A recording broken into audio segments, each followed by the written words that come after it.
He's defending £35,000. And what Peter Manley wouldn't give for £35,000. Yeah, Peter's drifted out the rankings, out to about 14 or 15 now. Needs to knuckle down and get back into it. A great entertainer is Manley, as he's proven in the Premier League. But sometimes, as Wayne Mardle has proved, the showman sometimes is not quite good enough on the dartboard. And it'll be interesting to see how Wayne Mardle, performs later on. Yeah, Mardle against Carver. That's coming up a little later on tonight. 96. And the winner of that plays the winner of this, and it very much looks like it's going to be a certain Philip Taylor. Well, if Taylor wins this and Mardle wins his game, of course we've got a repeat of the World Professional Championships game where Wayne actually beat Phil. 134. So, there we have it. All the ladies come and watch the darts now. It's not for old people no more.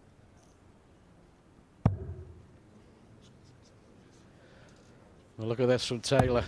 177. Decided to switch and comes up with a 177, and that's why, because he's left himself double 14 when Osborne thought he was in with a chance of winning this leg. Still maybe. Well, he should get one dart. Well, he wants double 16. 91. Nowhere near, nowhere near. Louis required 28. So for 2 sets to 0.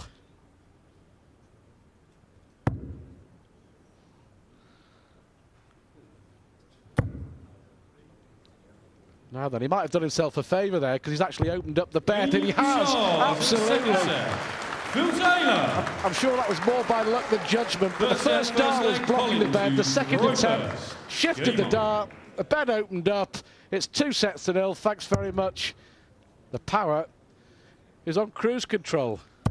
Yeah, he certainly is. As Osborne here fills it up. 140. Yeah, you're exactly right there, Stu. You could see that first dart had covered it up, and the second one's knocked it right out of the way. And of course, Phil don't want a second chance and puts that third dart straight in. But it just shows you, the power and the overall game that Phil Taylor had. Colin Osborne was on 117. Phil's way out of it, and all of a sudden puts in a 177. Just turns the pressure completely around.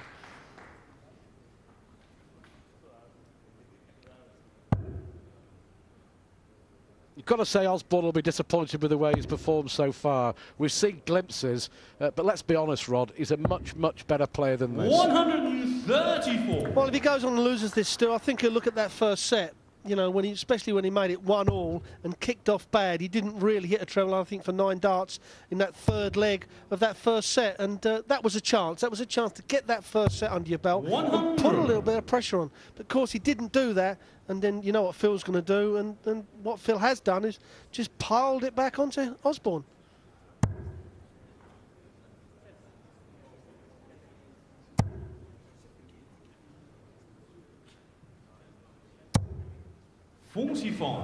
Well, the door opens once again for Phil Taylor. Of course, if he breaks the throw here, he'll be throwing for the match in the next leg. Again, Osborne in a good position, but Taylor's going to fill it up. And does. It's the second leg on the trot that Taylor's put in a maximum to get control of the leg. And now Osborne, all he can hope for is a big score, and then Taylor to miss. There's that 5 again, Stu. He's hit an awful lot of 5s, and Osborne is one of the guys that, if he misses the treble, he normally hits the 20. For another leg for the greatest darts player ever. Across the board he goes. Double 6 for Taylor. 72. Well, a rare miss and a rare chance for Osborne. Well, he had a chance at 117 the previous leg and missed it, and now he wants 97. It looks big on TV, and it looked big to him. Now double top, 2 darts at it. Only needs 1. Much better from Osborne. Second leg, Phil to throw first. Game on. Just seeing Osborne needing 97 there reminds me of arguably one of the most famous 97 checkouts ever. A couple of years ago at Bolton, when Barneveld was playing Taylor, I think it was a quarter-final match. It was 10-10. Taylor missed 3 darts to win it, and Barney stepped up with a majestic 2-dart 97 finish, treble 19, double top, and under pressure. That was absolutely brilliant.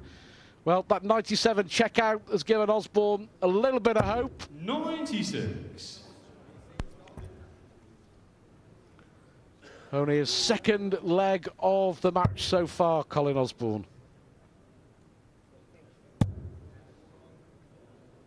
Perfection again from the power. 109.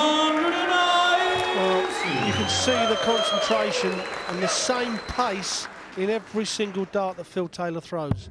He doesn't speed up, he doesn't slow down.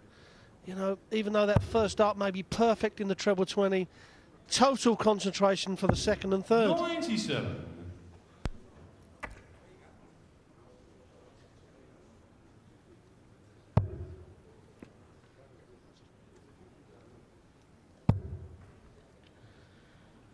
Well, it looks like Taylor for the quarterfinals. 100.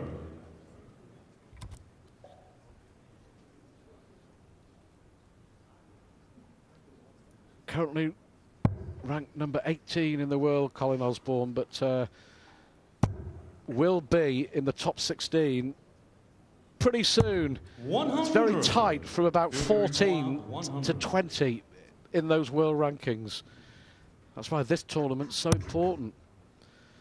Well, first dart was perfect. That's not a bad marker for Taylor. Game There we have shots it. in the second leg. Phil Taylor. Osborne needs this to Third stay leg in the Colin match. to Phil throw Taylor first. needs this leg to win Game it. on. Well, it's Osborne's throw. The first set, we see him kick off bad. Now he should switch. Yeah, he's going to switch. Sensible thing, bigger target. Just inside that. The 96 will do to kick off with. 96. So the best part of Osborne's game has been the cover shooting on the 19s today. But just hasn't scored heavily enough, hasn't put enough pressure on Taylor. And you've always felt 60. that Taylor's had an extra gear, or an extra 2 or 3 gears. Yeah, you're right. But Osborne has got a great chance here because Taylor does not miss a treble with 3 darts very often, but he did it with them previous 3. And Osborne again, you're right, Stu, he's been covering really well and fills it up. And I can't understand, I mean, the previous game we see Adrian Gray keep trying to squeeze that dart in, and when Ronnie Baxter comes on tonight, you're going to see him trying to squeeze darts between other darts to hit the trebles. They should be switching, as Taylor is himself. 134. Yeah, anything you can do. Taylor matches Osborne step for step, but he has got a chance here, Osborne.